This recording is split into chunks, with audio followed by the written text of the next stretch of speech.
So for today's video, hi everyone. Gigisa tayo ng kangkong. Kangkong ulam natin ngayon, guys. Yan.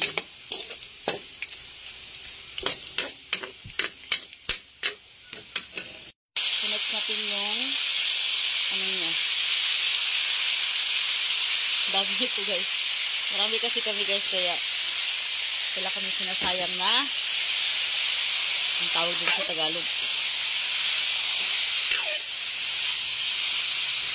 Sa Bisaya pa, iyahang ano, sanga ng kangkong.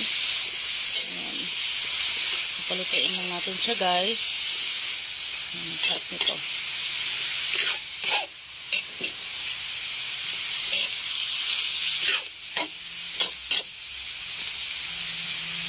Takpan muna natin, guys, para ano, maluto siya. Mga ano lang, mga konti lang, mga 3 minutes. So after 3 minutes, guys, ganito na siya. Lagyan natin ng oyster sauce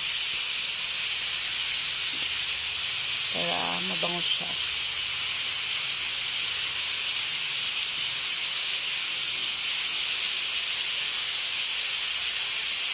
Ayan.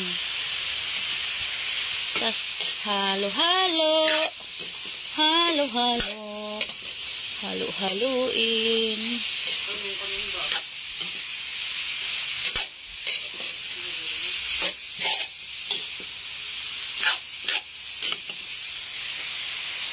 Lagyan natin ng konting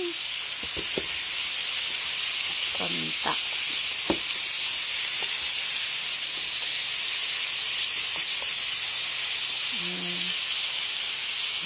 Paminta.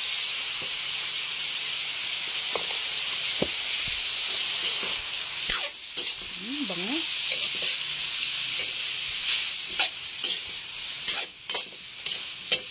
Tapos lagyan natin ng konting soy sauce. Konti lang para ano. Marami na ito eh. Haluin natin, guys. Tapos isunod natin yung dahon ng kangkong.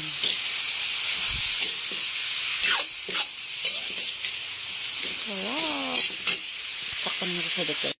And next natin, guys, yung dahon ng kangkong. Ayan.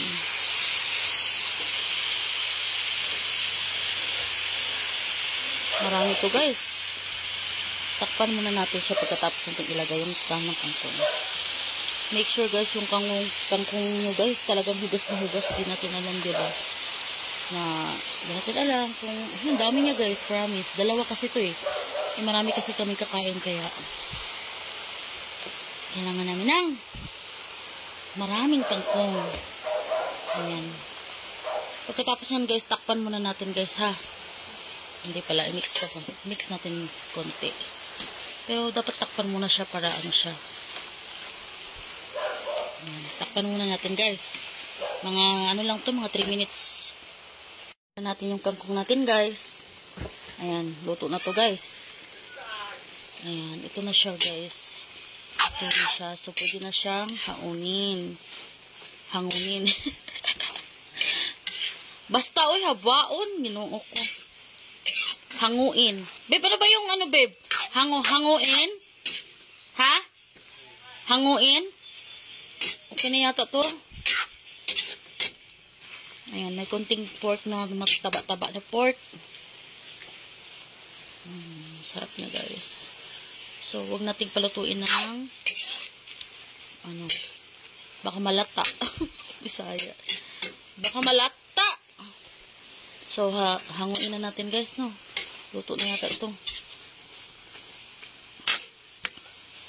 So, hanguin na natin. Sharp naman yan. Ito na yung finished product, guys. Lagyan natin ng garlic. Kasi gusto ko yung may garlic mabangon. Masarap pag may garlic. Sakit naman lang. Ayan. Ito sibuyas dahon. Puro green na, guys. Kangkong! Eto na ang aming ulam ngayon. Ginisang kangkong. Yummy! Thank you so much for watching.